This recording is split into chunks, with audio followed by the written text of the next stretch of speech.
Okay, so forwards now. First things first, Haaland, I think you have to have him.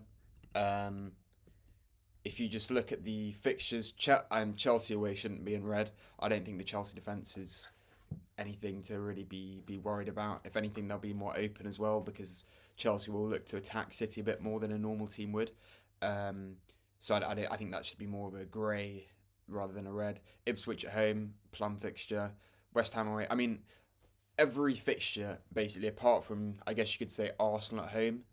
I think Haaland, you know, you'd back him in, and even Arsenal at home, I still wouldn't be surprised at all if he scored against Arsenal. He's 15 million, yes, but you're paying for the captaincy as well, so you can't really look at it like, oh, I could get two Solankes for one Haaland because you're not captaining Solanke. Haaland is, he's worth double because you're captaining him so much. That's why he's worth so much. So yeah, I think even at 15 million, definitely in my team. Um, Watkins hasn't played a single minute of pre-season, which would worry me a bit. And I just think Villa in general, as well as Watkins, are going to drop off. Um, he can't keep up the assists, that's for sure. I'd expect him to get slightly more goals, and I do actually expect him to take penalties. I think he's going to be the guy that takes over. Just because he's in his prime as a striker, I think he's hungry for goals, and I think he's going to take over penalties. Whether that's enough to compensate for the fact that he's, going from an expected assist of 4 to 18 is just ridiculous. So yeah, he could hit 20 goals in the season, but I don't know.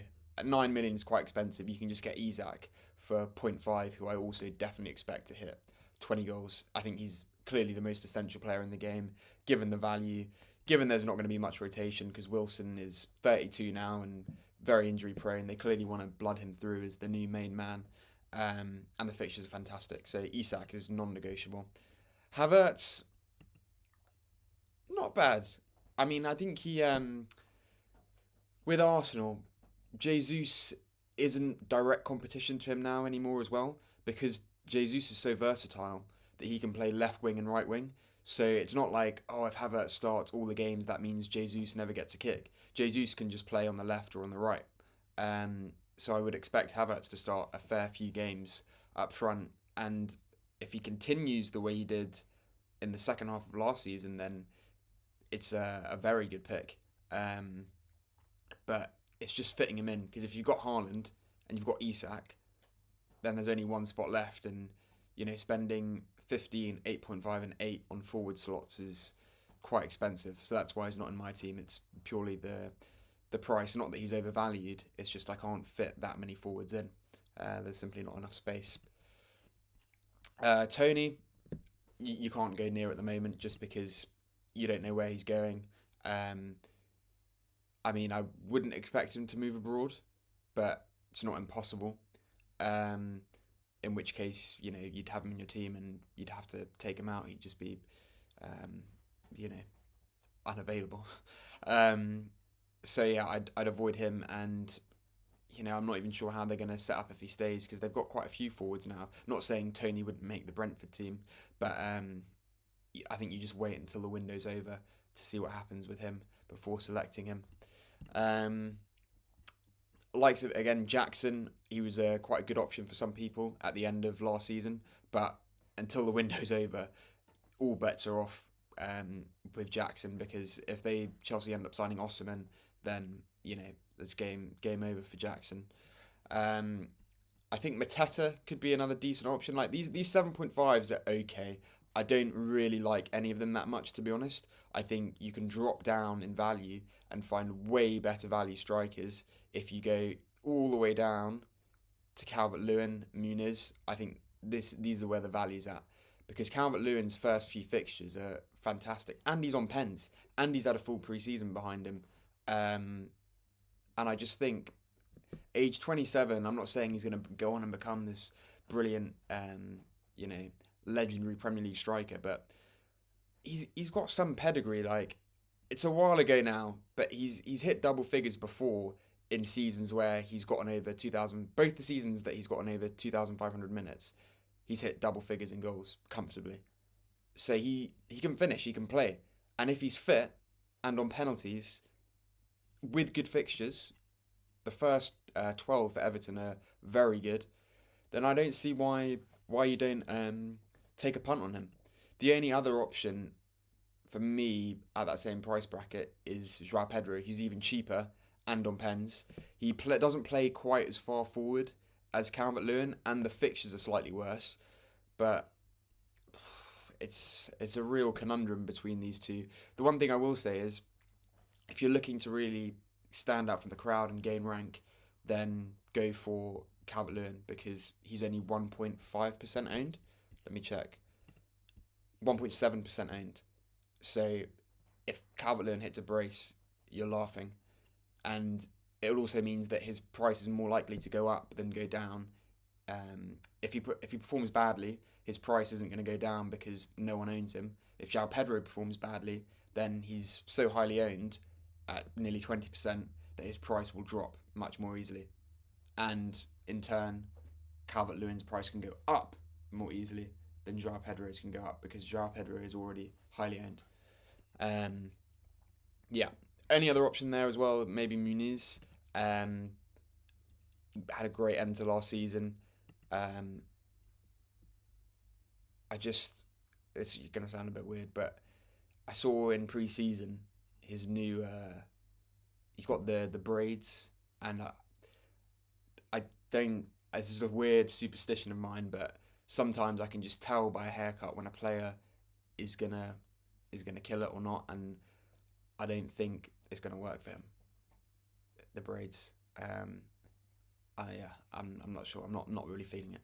That's just my genuine opinion. Wissa, if Toney were to leave, then I actually like Wissa as an option at 6 million. I think he's a very good finisher. Quite underrated. Let's just see some of his history. Yeah, 12 goals, 4 assists last season in 29 starts. I mean, that's not bad at all. You know, I'd say him and Calvert Lewin, if they were given the same amount of starts, would probably get the same amount of goals. It's just that if Toney stays, then Vissa's minutes are called into question big time. Yeah. Who else? Nketiah could be an interesting option. There's talks that now that Solanke's moved to Spurs, Bournemouth might sign him as a replacement. 6 million, it'd have been a bit tastier if he was 5.5. At 6 million, I'd still be going for someone like Calvert Lewin who's on pens. But you never know. He could show some form. He's at a good age now, 25. Fullkrug too. I mean, his goal scoring record isn't actually that good. I think he scored 12 goals in the Bundesliga for Dortmund last season, but he does look like he suits the Premier League. His build, his kind of aggression. I really enjoyed watching him at the Euros as well. And it seems like a really good signing for West Ham actually. He could become an option. Let's see if depending on the fixture on, you'd want to pit him against kind of teams that are weak from set pieces perhaps as well, because he is so good in the air. Even though he's not huge, I think he's about 6'1", 6'2", which is tall but not massive. He's just brilliant in the air. So yeah. Who else? Solanke. A lot of people have been talking about getting Solanke. I don't see it as much because I think now that he's gone from Bournemouth to Spurs, I still think he'll start for Spurs, but I think his minutes are going to come down. He's not going to be a 90-minute man like he was week in, week out at Bournemouth. And he's not going to have pens, or he'll have to share them. I don't know. So I feel like he'll lose some goals from his minutes going down, and a little bit maybe from not having as many pens, even though he didn't get that many at Bournemouth, to be fair. But he'll gain a few more from being in a slightly more creative team. I'm not sure. I'm not sure if I'd want to go for him at this point as well. I mean, the fixtures are okay, I guess. I'd kind of want to wait for a better fixture run. And is that just Richarlison completely out of the picture now for Spurs? I don't think so.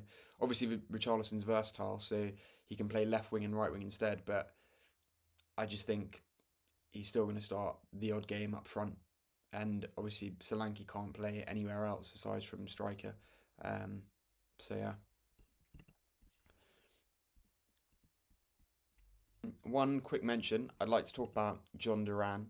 If he moves to another Premier League club where he's going to be the starter, I think he's very good. Just from watching him play, he's got a lot of quality. It's just a quick. I mean, he might even move abroad, but it does look like that he will leave.